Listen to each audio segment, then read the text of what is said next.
Chandigarh mayor का चुनाव त्रिकोणीय था। सभी पार्टी ने तीनों पदों पर उम्मीदवार उतारा।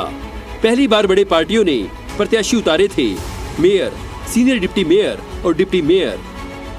मेयर का चुनाव इस बार दिलचस्प हो गया है कि तीनों पदों के लिए तीनों पार्टियों ने अपने अपने उम्मीदवार उतारे थे।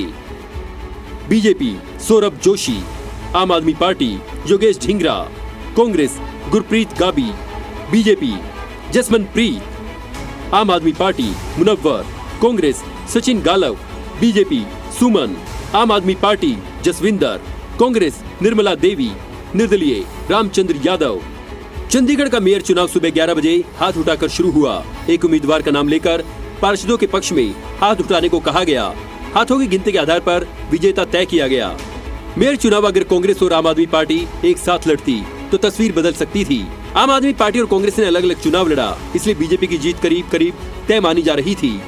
जब चुनावी नतीजे सामने आए तो बीजेपी के उम्मीदवार सौरभ जोशी ने कांग्रेस और आम आदमी पार्टी को करारी मात दी और चंडीगढ़ में बीजेपी का एक बार फिर से परचम लहराया। इस चुनावी नतीजे का आने वाले पंजाब चुनाव में बड़ा असर देखने को मिल सकता है, क्योंकि बीजेपी के केंद्रीय नेतृत्व और हरियाणा के सीएम नैब सिंह सैनी लगातार पंजाब का दौरा कर बीजेपी के पक्ष में अभी से माहौल बना रहे हैं। पंजाब की मान सरकार और कांग्रेस पार्टी धरातल पर अभी चुनावी मोड़ में कम दिखाई दे रही है, यानी पंजाब में होने वाले चुनाव में बीजेपी को बेनिफिट मिलना तय है। ब्यूरो रिपोर्ट, जी मीडिया।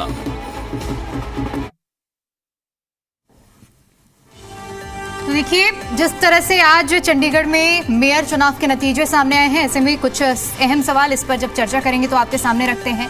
चंडीगढ़ में जो जीत का परचम लहराया है उसी से जुड़े हुए ये सवाल हैं कि परचम लहराने से बीजेपी को क्या मान लिया जाए कि एक बड़ी संजीवनी मिली है। सवाल यहाँ पर यह भी उठता है कि मेयर चुनाव में हार से कांग्रेस और आम आदमी पार्टी की क्या साख पर सवाल उठा है, और सवाल यह भी कि क्या कांग्रेस और आम आदमी पार्टी लगातार कमजोर हो रही है। ये सवाल हम आपके सामने रख रहे हैं, जहां चंडीगढ़ मेयर पद जीतने से बीजेपी को कितना लाभ मिलेगा, ये भी सवाल अहम हो जाता है। चंडीगढ़ में जीत का पंजाब पर कितना असर होगा, ये भी मुख्य तौर पर सवाल उठता है। और सवाल ये भी है कि चंडीगढ़ में जो जीत का परचम लहराया है, क्या इससे बीजेपी के लिए एक संजीवनी माने जाए, क्योंकि आने वाले समय में अब पंजाब में चुनाव होने वाला है, और ऐसे में क्या इसे मिशन पंजाब की तरफ एक बड़ा कदम माना जाए।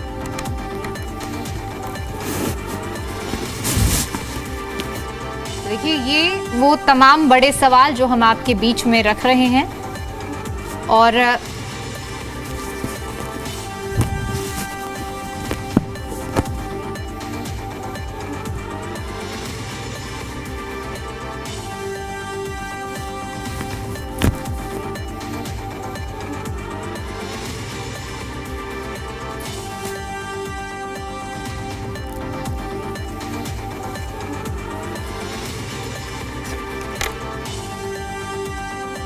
इन्हीं सवालों पर हम चर्चा भी करेंगे। जो मेहमान हमारे साथ जुड़ेंगे उनसे हर एक पहलू को समझेंगे कि आखिर जो आज की जीत है इसके क्या मायने हैं, और क्या इसे मिशन पंजाब फतेह करने की दिशा में एक बड़ा कदम माना जाए।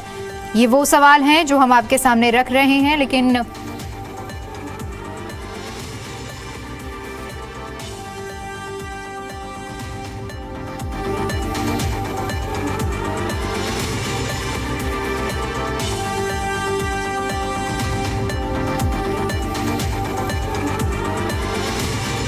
सवाल हरियाणा के बाद चंडीगढ़ में बीजेपी पंजाब में कितनी असरदार रहेगी ये रणनीति मिशन पंजाब की तरफ, क्या ये बढ़ता हुआ कदम माना जाए इसे, और क्या आज की जो जीत है वो भारतीय जनता पार्टी के लिए संजीवनी के तौर पर काम आएगी, ये महत्वपूर्ण सवाल हो जाता है। तो क्या कांग्रेस और आम आदमी पार्टी लगातार कमज़ोर हो रही है, ये भी सवाल इस जीत के बाद उठना लाजमी हो चुका है। चंडीगढ़ मेयर पद जीतने के बाद बीजेपी को आखिर कितना इसका लाभ मिलेगा, ये भी सवाल बेहद महत्वपूर्ण है। पंजाब पर कितना इसका असर देखने को मिलेगा चंडीगढ़ की जीत का, ये भी महत्वपूर्ण सवाल यहाँ पर हो जाता है। और इन्हीं सब पहलुओं को आज हम विस्तार से समझेंगे।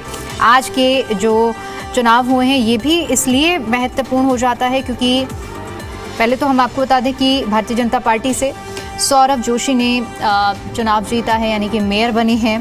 पिछले साल जिस तरह से विवाद हुआ था उससे सबक लेते हुए इस बार पहली बार ऐसा ऐतिहासिक क्षण देखने को मिला है कि जो पीठासीन अधिकारी थे उनकी निगरानी में 1996 के बाद हाथ उठाकर वोटिंग हुई है, जिसमें भारतीय जनता पार्टी को 18 और आम आदमी पार्टी को 11, कांग्रेस को 7 वोट मिले हैं।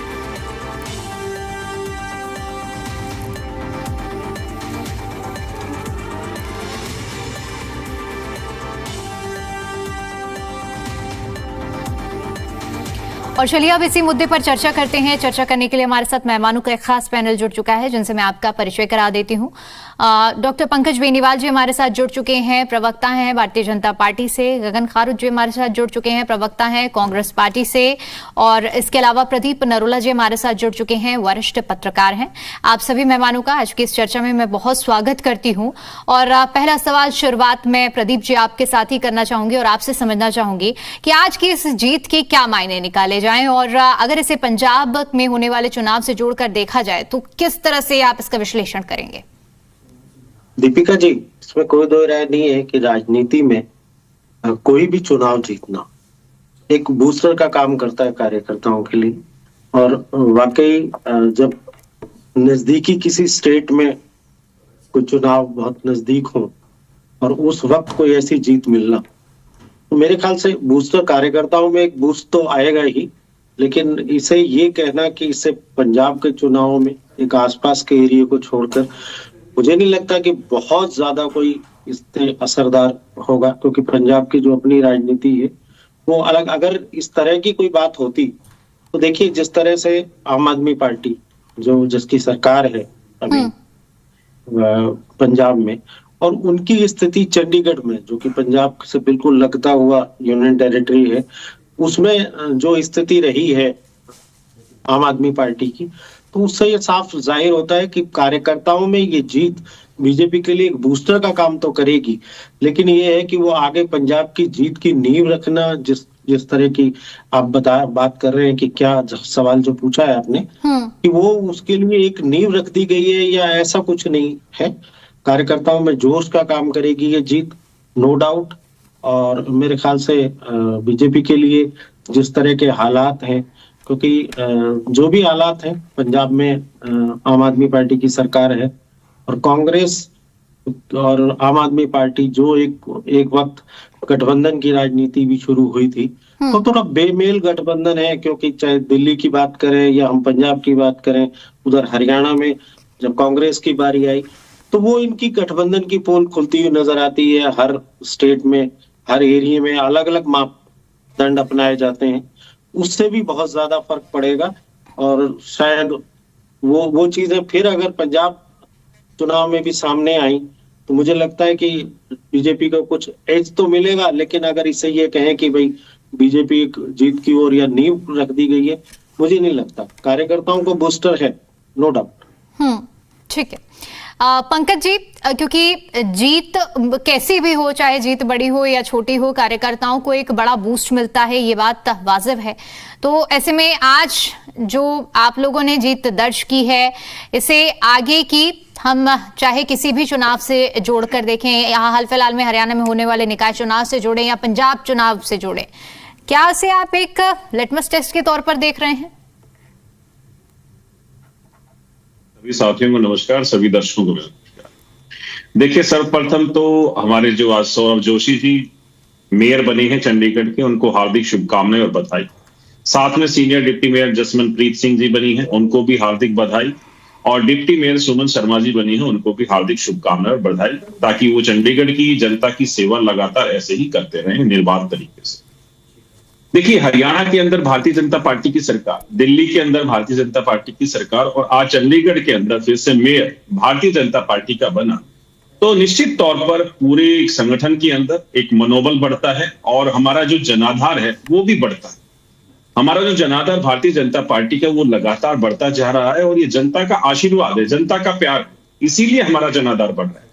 और ये बढ़ क्यों रहा है? बढ़ इसलिए रहा है क्योंकि भारतीय जनता पार्टी की जो कार्यशैली है, चाहे नरेंद्र मोदी जी की कार्यशैली हो, हरियाणा के अंदर नायब सिंह सैनी जी की कार्यशैली हो, उसको जनता लगातार लुभा रही है और जनता को बहुत प्यार और आशीर्वाद आज भारतीय जनता पार्टी के साथ मिल रहा है। तो अभी जो साथी है विपक्ष के, जो साथी रहे कांग्रेस के, आम आदमी पार्टी के, वो पिछले 2 मेयर के चुनाव अगर हम देखें तो उन्होंने गठबंधन में चुनाव लड़ा दीपिका जी, और आज उनका गठबंधन, जो वो ठगबंधन जिसको हम भारतीय जनता पार्टी के सभी साथी कहते थे, और हरियाणा की जनता, पंजाब की जनता, चंडीगढ़ की जनता और देश की जनता, पूरी देश की जनता ने कहा है कि वो इंडी गठबंधन एक ठगबंधन है। तो ठगबंधन भी आज टूटता हुआ नजर आया। 2 चुनाव के बाद आज तीसरा चुनाव जब हुआ तो आम आदमी पार्टी, कांग्रेस ने अलग अलग चुनाव लड़े और उनका हश्र सबके सामने है कि किस तरीके से उनके 11 वोट आम आदमी पार्टी के और 7 वोट कांग्रेस के साथी के रहे, और भारतीय जनता पार्टी के जो साथी हैं तीनों, उनको 18-18 वोट पड़े। तो ये भारतीय जनता पार्टी की और जनता की जीत है। इसमें भारतीय जनता पार्टी की जो कार्यशैली है वो बहुत इंपॉर्टेंट मायने रखती है, क्योंकि प्रशासनिक तरीके से जिस तरीके से चंडीगढ़ में भारतीय जनता पार्टी के लगभग पिछले 12 सालों में शायद 11 मेयर भारतीय जनता पार्टी के बने, तो निश्चित तौर पर अभी जो चुनाव पंजाब के अंदर होने वाला है उसमें भारतीय जनता पार्टी को भी हरियाणा के जैसे, दिल्ली के जैसे पंजाब में भी कमल खिलेगा। हमें ये एक उम्मीद है कि हमारा जो कार्यशैली है उसको पंजाब की जनता, पंजाब के लोग भी बहुत प्यार और आशीर्वाद देंगे। जैसे नायब सिंह सैनी जी के लगातार अब दौरे पंजाब के हो रहे हैं, तो पंजाब की जनता बहुत ही ज्यादा प्यार उनको दे रही है, और वो जितने भी लोगों से वहां जाकर मिल रहे हैं पंजाब के अंदर, बहुत लोग उनको प्यार दे रहे हैं, आशीर्वाद दे रहे हैं, और उनकी जो कार्यशैली, जो पंजाब के लोगों को हरियाणा की जो काम हम कर रहे हैं, वो कामों की जब चर्चा वहां पर करते हैं तो वो कहते हैं हमारे तो हरियाणा, पंजाब के अंदर ऐसा कुछ हो ही नहीं रहा। तो चिकित्सा की बात हो, शिक्षा की बात हो, नौकरियों की बात हो, किसानों को एमएसपी देने की बात हो, उन हर चीज में पंजाब पिछड़ा हुआ लगता है। पंजाब की जनता अब भारतीय जनता पार्टी के साथ आने को तैयार है, आशीर्वाद देने को तैयार है। और अभी जो चंडीगढ़ में मेयर बना, अभी जो, और हरियाणा के अंदर भी अब निगम के चुनाव, 3 निगम के चुनाव है, नगर पालिकाओं के चुनाव है, नगर निकाय के चुनाव, उनमें भी भारतीय जनता पार्टी की लगातार जीत होगी।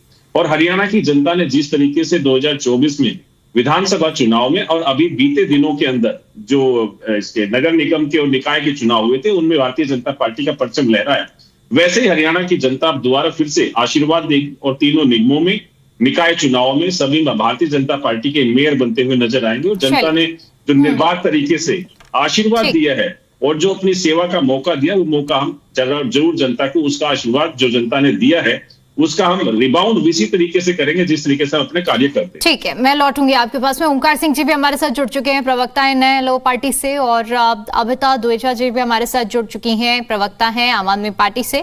आप दोनों का भी मैं बहुत बहुत स्वागत करती हूँ। रिएक्शंस मैं आपसे भी लूंगी, लेकिन पहले गगन जी, मैं आपसे समझना चाहूंगी एक छोटा सा रिएक्शन। पहले एक यही दे दीजिए कि आज का जो हमने देखा कि जो मैंडेट रहा है, जो जीत बीजेपी के झोले पर पड़ी है, इससे हम यही एक चर्चा को आगे बढ़ा रहे हैं कि इस जीत का कितना असर पंजाब के होने वाले चुनाव पर आप मानते हैं कि पड़ सकता है। तो इसी से जोड़ते हुए एक छोटा सा रिएक्शन पहले गगन जी दीजिएगा, उसके बाद इसके और पहलुओं को भी समझेंगे।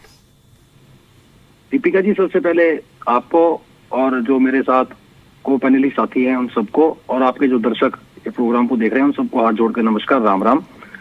अभी पहले तो मैं, चलो जैसे भी आज बीजेपी की जो जीत हुई है चंडीगढ़ मेयर के चुनाव में, हम जो साथी चुन के आए हैं, चाहे वो मेयर हैं, सीनियर डिप्टी मेयर है, उनको हम बधाई देते हैं और उनसे उम्मीद करते हैं कि वो आने वाले टाइम में जो उनका कार्यकाल बचा है, जनता के दुख दर्द को समझ के और एक सच्चाई की राह पे चलते हुए, जनता की सच्ची जो उनकी दिक्कतें हैं उनको सच्चाई से समझते हुए बिना भेदभाव के कार्यों को करेंगे, ऐसी हम उम्मीद करते हैं।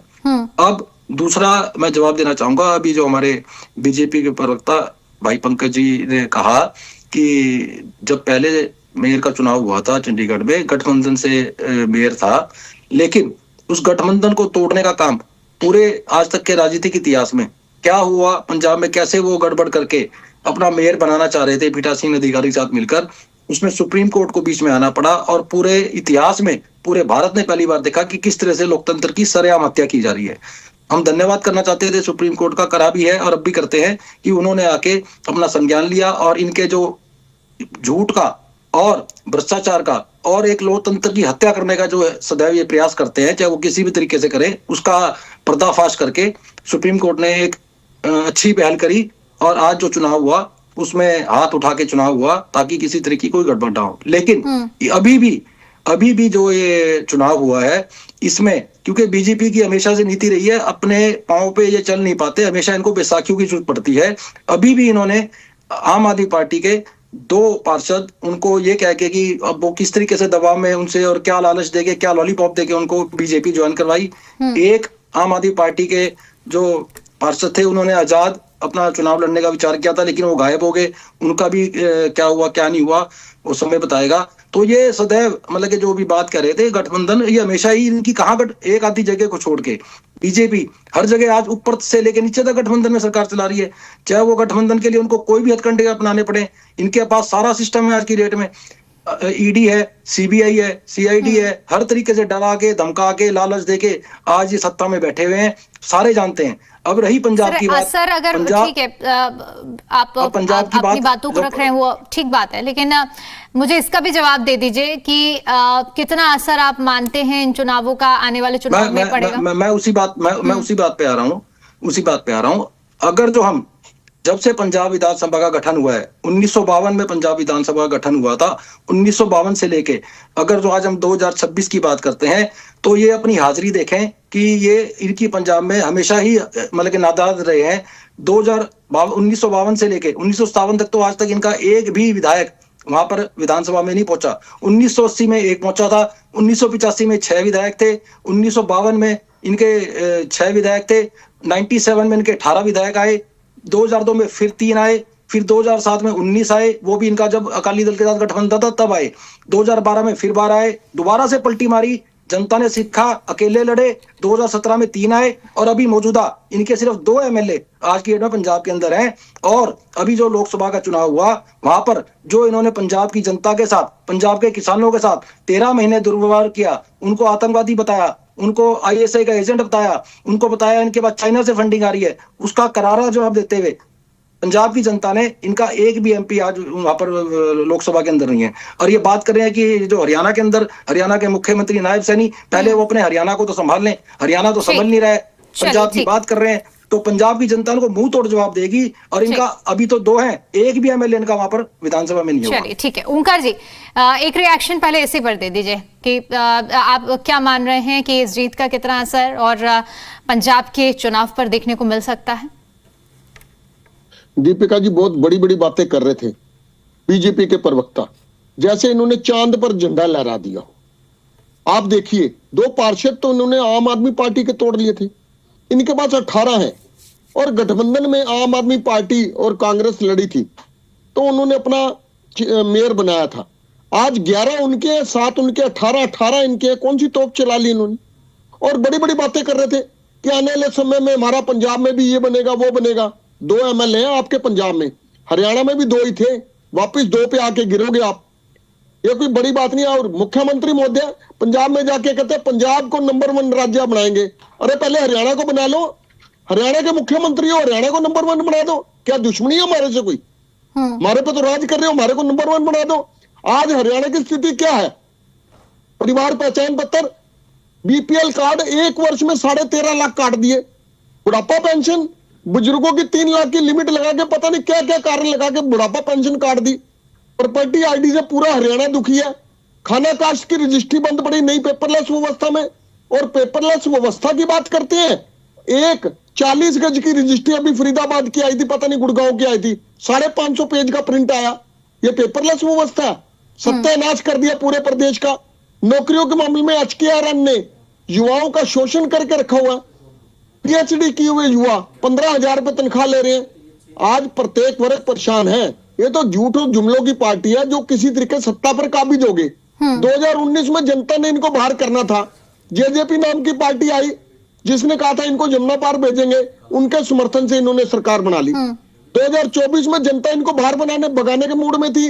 कांग्रेस पर भरोसा जताया था, कांग्रेस के कुछ नेता इनसे मिल गए, टिकटों का गलत बंटवारा हुआ, संगठन की कमी हुई, एक सीट पर 4 कांग्रेसी खड़े हुए, तब जाके 48 सीट आई इनकी।